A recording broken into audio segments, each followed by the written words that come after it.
All right. So techniques for finding limits. So if you have something like this, the limit is x goes to 3 of the function x squared minus 9, x squared minus 9 over x minus 3. What happens when I plug in 3 in here? Undefined. I get 0 over 0, right? And the only way you know how to do this up until this point is to kind of plug it into your calculator and see what is happening to the values around 0. So how else could I do this? Anyone? No? You can factor out the x. Very good, Tim. Tim said you can factor out the x. So look for something to factor. And I know that the top factors into x minus 3 times x plus 3. Okay? And then I can write this like this. And then what could I do? Cross it out. Very good. Then I could cross out the x minus 3's from the top and the bottom. And then I could plug in my 3 and get out 6. Oh, and you Okay? just plug in 3. Okay? Or just what? Yeah, then you just plug in 3. Because a limit is it's what's happening at this function, not exactly at 3, but at values very, very close to 3. So what does the graph of y equals x plus 3 look like? It's a line. It's a line with a slope of 1 that goes through 3. So what this function is, okay? This function, which looks really complicated, is just the equation of a line that happens at 3, 1, 2, 3, comma 6. It has a hole in the graph right at that point. See that? Okay. So this would be 6 over here, and this is 3 over here. So as I get very close to 3 from either side, I get very close to what y value? 6. And that's what that limit is. Even though exactly at 3, the function is undefined. See? Alright, so that's what a limit is. Alright? Alright, so that's how you do that one. And also you'll see other ones that look kind of like this, which is kind of a similar problem but a little bit more trickier, because what if I have the limit, is that that color? The limit, can you see that okay? Yeah. The limit as x goes to 1 of x minus 1 over x cubed minus 1. So again, in this case, if I take 1 and I plug it in, I get 0 over 0, right? And that's no good, you can't really tell anything. So you look for something to factor. What do you think might factor out of the bottom? Does anyone know how to factor that x cubed minus 1? Just be 1 over X minus 1, x plus 1, x minus 1. What is it? Is that it? Close, okay? So you can either know the formula for the difference of two cubes. If you have a cubed minus b cubed, which that is, it's equal to a minus b times a squared plus ab, or minus ab. I think it's minus ab plus b squared. So that's the formula for the difference of two cubes. Sum, I think, works the same way, except this is a plus b. But what I would do is, just since I know that, yeah, I'm thinking that x minus 1 wants to be able to divide into here. So what I did synthetic division. I said if x minus 1 is a, because I can never remember this formula.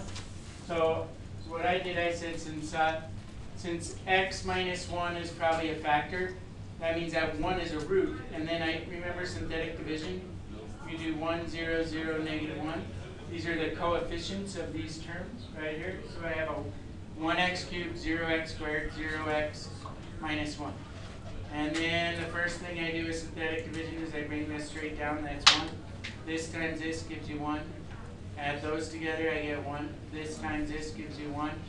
Add those together, this gives you 1. This times this gives you 1. And then when you add those, you get 0, which means that x minus 1, since this is a root, this must be a factor. And this tells you that the remaining factor, the reduced polynomial, is 1x squared plus x plus 1. So what that means is that this thing factors into, okay, x minus 1 over x minus 1 times x squared plus x plus 1, which is what you would have got if you use this formula, right? This is A, this is B, so x squared minus A times B minus x times negative 1 plus 1. Anyway, there it is. Then you can do like this, and then you could plug in your 1. The limit as x goes to 1 of 1 over x squared plus x plus 1, which gives you what? 1/3. Okay? So that's the way to find the limit of something like that. So you have to do some algebra sometimes. Get that? Yes? Okay. Okay. Next type of thing that you're going to see is if you have one that looks where you have to rationalize. So for instance, if you have, let's change colors. That color's kind of too light. Limit as x goes to 0. So remember that you're not always taking the, depending on where you are, like you could take limits at different points on a function. Okay? Root of 2 over x. And why would you ever want to do this? This type of expression comes up a lot when you're dealing with calculus and finding derivatives and things like that. But again, if I plug in 0, what do I get? I get 0 over 0 because you get root of 2 minus root of 2 over 0, right? So you get 0 over 0. So that doesn't help you. So sometimes what you need to do is rationalize the numerator. And the way you rationalize the numerator is by multiplying by the conjugate right there. Okay? And the conjugate is just the same thing with a plus sign. But if I multiply the top by the same thing with a plus sign, then I have to multiply the bottom by the same thing with a plus sign. And then what happens is when I multiply this times this, I have to FOIL this, right? So so that's equal to the limit as x goes to 0. What's this times this? That the box just goes away, right? So I get x plus 2. And then this term, what happens with this term and this term here? What's negative root of 2 times x plus 2 plus? Cancel out. They cancel each other out, right? That's why I did that, because that's the middle term. And then, because that's what happens when you multiply by a conjugate, is the middle two terms cancel out. And then what's negative root of 2 times positive root of 2? Plain old negative 2, right? And still on the bottom, you don't want to multiply this out, you just want to leave it as x times the square root of x plus 2 plus root of 2, because then I can combine this 2 with the negative 2. What happens to 2 and negative 2? Those go away. And now I have an x here and an x down here. So see, if I multiplied this out, I couldn't do that, but right now I can divide away those x's, see that? And this turns, so now I just have a 1 on the top. I'm taking the limit as x goes to 0 of 1 over the root of x plus 2 plus root of 2. I kind of did 2 steps there once, but you guys see what I did? Got rid of the 2's and do that. And then I plug in 0. Now I can plug in 0 and I get in a real number. So I get 1 over 0 plus root of 2 is just root of 2 plus root of 2. And I get 1, that's equal to 1 over 2 root of 2. 2 root of 2. 2 root of 2. Root of 2 to do. Okay? The math's here. And then you can, if you want to, which would be nice, you can take that 1 over 2 root of 2 and you can rationalize it by multiplying by the square root of 2 over the square root of 2, which gives you a root of 2 over root of 2 times root of 2 is 2 times 2 is 4. So that would be your best answer. This would be an acceptable answer, as probably would this be kind of acceptable. This is the best. Okay? Questions on that? Easy? Not too bad? Okay. So if the zero has like a plus next to it, or is that? If the zero, oh, you're getting ahead of us. No, I'm not. I was just looking. It means I haven't taught you that yet, which I'm going to do in about after I do this next problem. Okay? That's what it means. All right? Yes. Okay. So the next thing, if you see something like this, the limit as x goes to 0 of 1 minus cosine x over x. 1 minus cosine of x over x. This is one that they'll have you memorize next year if you take calculus, okay? But for right now, if I plug in 0 in here, all right, I plug in 0 in here, I get out 1 minus the cosine of 0 is what? You should know the cosine is 1 over 0, which gives you 0 over 0, which is, can't tell anything about that. So with this one, there are calculus techniques that you could use to figure this out, but we don't know them. And so the only way you really know how to do this one is by looking at it with the calculator. So let's just do that really quick, okay? And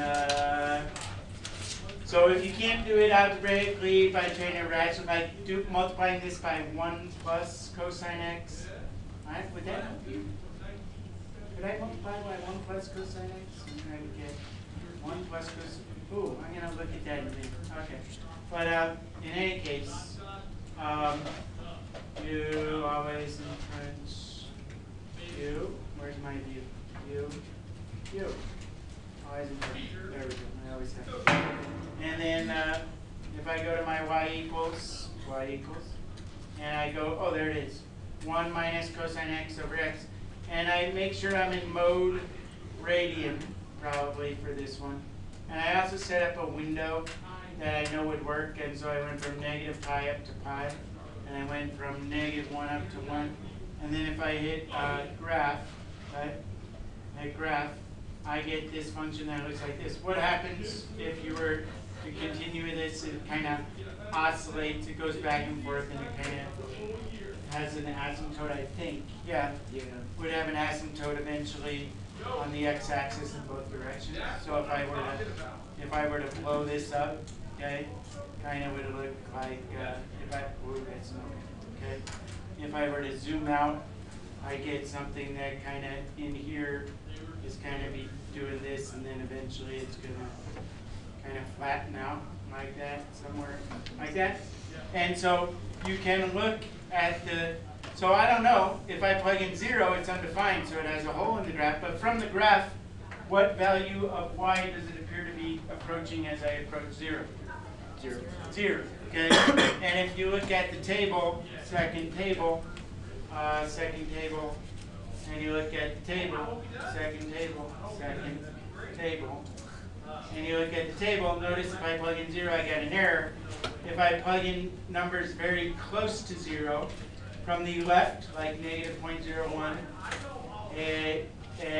or from the right, so here I plugged in negative 0.00001, and I get out this, which is 5. This means 5 times 10 to the negative 6, or what does it mean? Yeah, that's like 0.000005. And then if I plug in numbers very close to the right, I also get, these are not big numbers, this is scientific notation, right? So this is like 4 times 10 to the negative 4, so it gives you a number very close to 0. So it appears that I'm approaching 0. So if you can't do it algebraically, then sometimes you have to either look at the graph or you have to look at the table. Okay? Now Taylor said, what does a little plus and minus sign mean? I'm going to tell you that right now. Okay?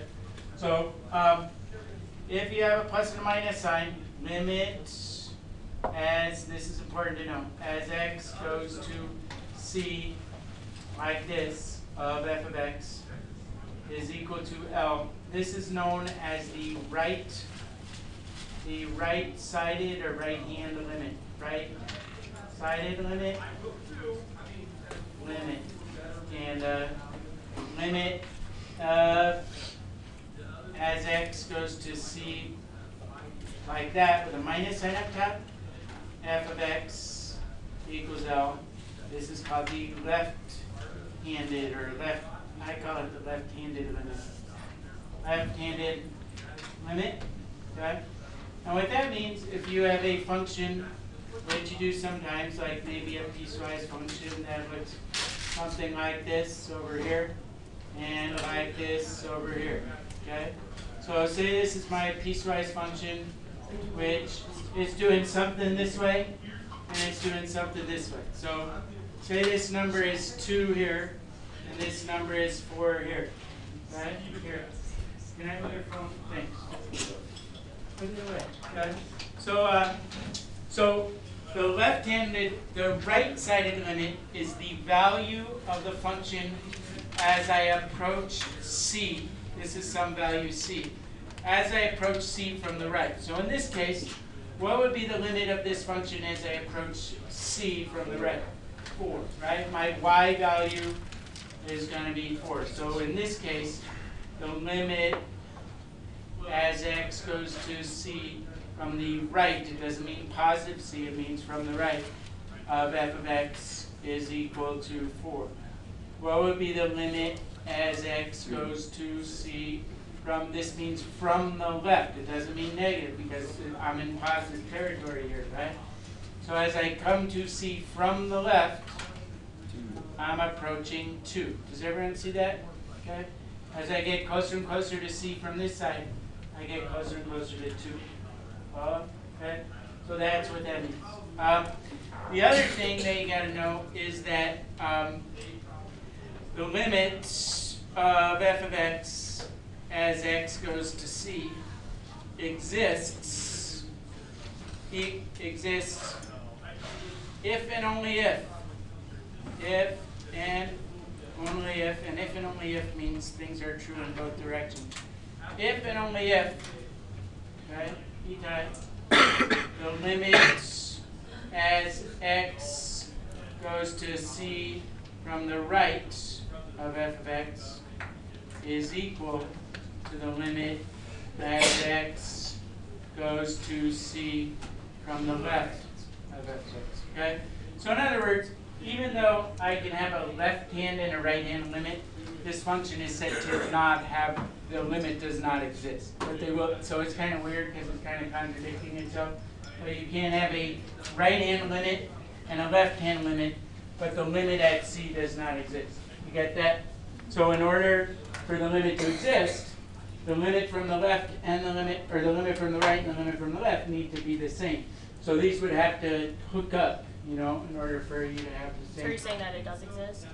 It does not exist. There is a left-handed limit, there is a right-handed limit, but it doesn't have a limit. Yeah, the limit does not exist. So it's the same rule for generally Yeah, the same y yeah, value? yeah. Okay. It's got to have they got to approach the same way though. But you still talk about the left side of the limit. For instance, so we talked about this the other day. Only a couple more examples, 3 more examples, and I'll be done talking, and then you can I don't know, do your homework, okay? Limit, so say I have the limit, we talked about this the other day, as x goes to 2 of x, absolute value of x minus 2, or we talked about something similar, over x minus 2. So if I think about this function, something's happening right here at 2, okay? If this is x equals 2, so what's the limit of this function? Limit of, if this is f of x, what's the limit of f of x as x goes to 2 from the right side? So in other words, if I want to look at this function, okay, what are some values very close to 2 on the right side? What are some values very close to 2? 0.1. Not 1.11. 2.1. 2.1. So if I'm coming from the right, I want to look at values that are to the right of 2, right? 2.1. So if I plug in 2.1 in here, all right, 2.1, I get out 0.1 divided by 0.1, which is what? 1. If I plug in 2.01. I'm going to get 0.01 over 0.01, right? Which is what? 1. So no matter what I plug into the right of this function, I'm always going to get out 1, right? So this is what the function looks like on that side.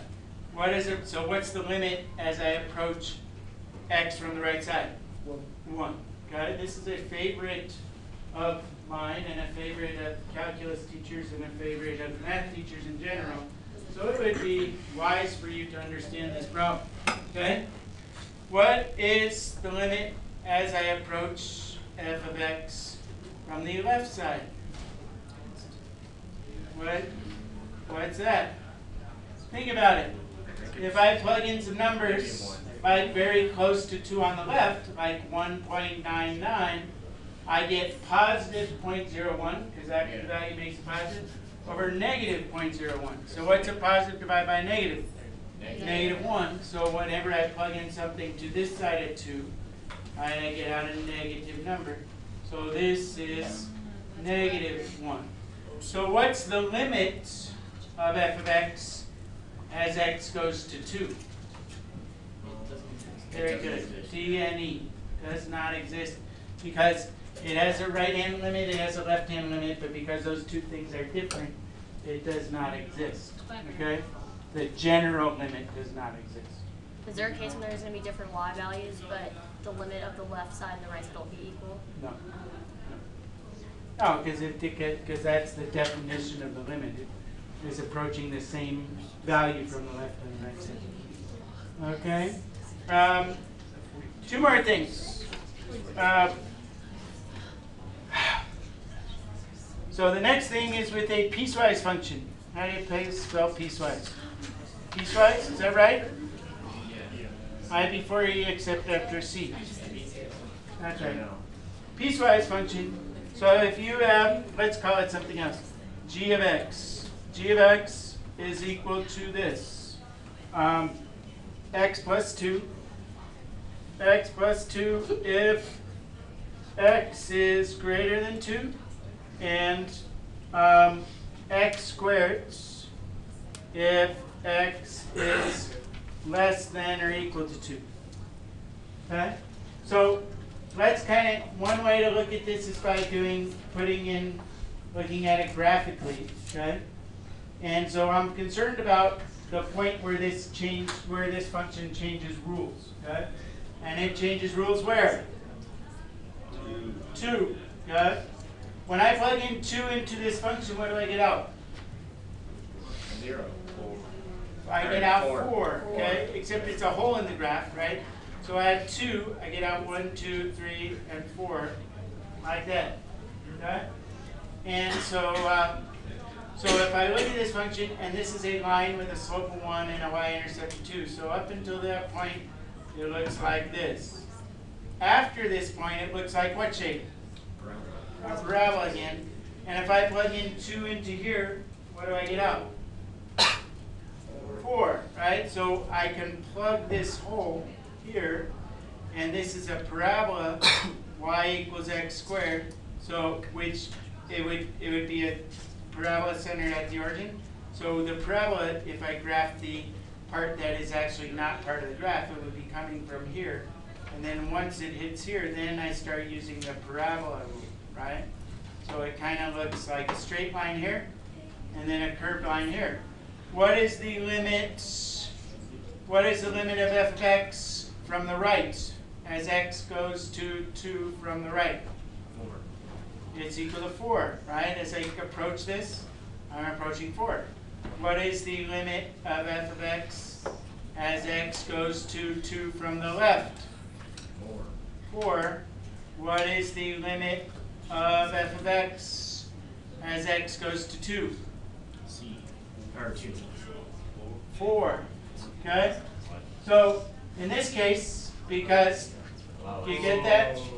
Because the limit from the right and the limit from the left are exactly the same thing, then the function is said to have a limit, and that limit is 4. Okay?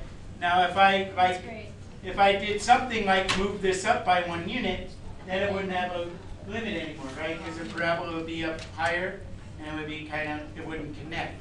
So in order for ag to have a limit, you can see that they need to attach at that point. See? Get that? Good. And now we have the very last thing. You want to take a break? Yeah, No, let's take a no, break. guys. No, let's just get through with it. Let's take a break. What? I've only been talking for 25 minutes.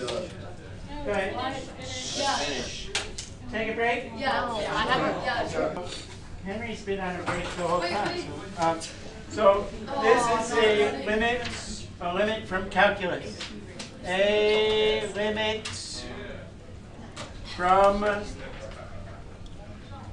calculus.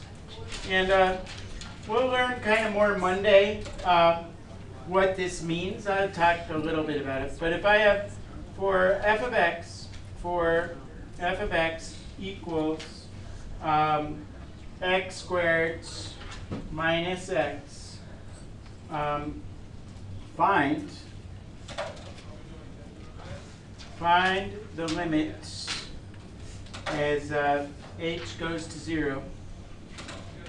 As h goes to 0 of f of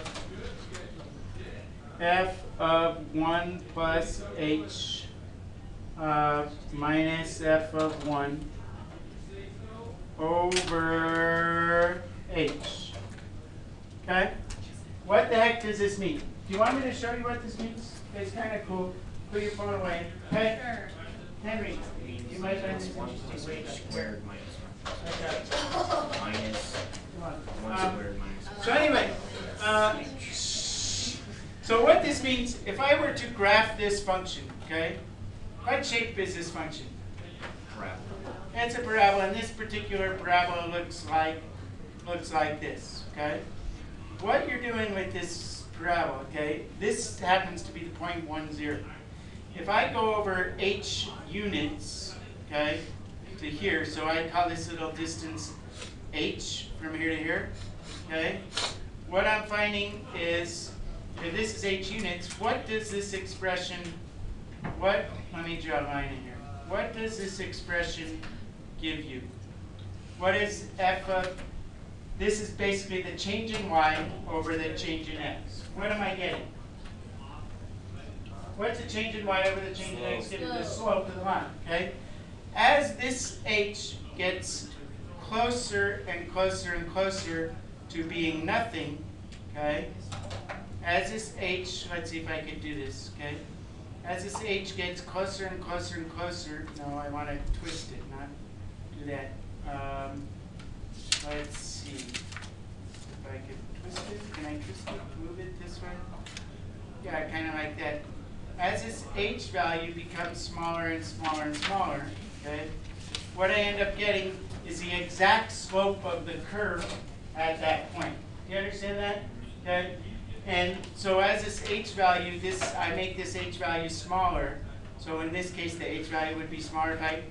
So let's see if I can, instead of going from calling h this distance, I call h the distance from here to here, right? Like this is h now, and then this is h now. What I end up getting is the exact slope of the curve at that point, you see? And that concept called the derivative comes up a whole lot in calculus, and that's very important because it can tell you like how fast a rocket is going or how fast something's changing. It can tell you all kinds of cool stuff. So in any case, this is the expression that you want to find the limit of. So you're finding the limit of this, and this is the basis for all the calculus that many of you will learn next year. This is called the definition of derivative. Okay? And so the way you do this algebraically is really what we're going to do. I just kind of want to explain that to you. You take the limit as h goes to 0. F of 1 plus h means I take 1 plus h and I plug it into this function. Okay? So that means I take 1 plus h squared minus 1 plus h minus f of 1, which means I take 1 and I plug it in here. What do I get when I plug in 1 in there? 1 minus 1 is equal to 0. Just in this case, it comes out to be 0. It's not always equal to 0. Okay? And h stays h. Now I do some algebra. Okay? I FOIL this out. 1 plus h squared is 1 plus 2h plus h squared when I FOIL this. I'm going to leave this as minus 1 minus h minus 0. I'm going to forget about that because it's minus 0, right? Over h. Then I combine like terms. That's the limit as h goes to 0. I have a 1 minus a 1. What happens to the 1s? Those go away. I have a 2h minus an h. Oh, that should be plus, right? Sorry, that should be, I messed up. Because you're plugging in 1 plus h. What's a 2h minus a 1h? What's h? So then I have an h, and then I have an h squared with nothing left to subtract, plus h squared. And then on the bottom I still have an 8. Oops, I messed up. No, that's right. H, okay? And then what can I cancel out from the top and the bottom? You can factor out h. I can factor, so what Jeff said, not Jeff, Tim, sorry. Okay? Why did I call you Jeff? H times 1 plus h, right? Over h. See what I did? I factored out, this says 1 plus h, okay? I factored out an h from both of these, okay? I can cancel those out, and I get that's equal to the limit as h goes to 0 of 1 plus h. What happens when I plug in h in there? I get out 1. So what that tells you is at this point, the slope of the curve is exactly equal to 1. Okay? And so what would you expect the slope of the curve to be at this point? 0. As I increase, the slope is going to change, right? That's what calculus is all about how things are changing. So but it starts with this idea of the limit. Yes? Is 1 like the rate of change of the slope? No, 1 is the slope at that point. At the point.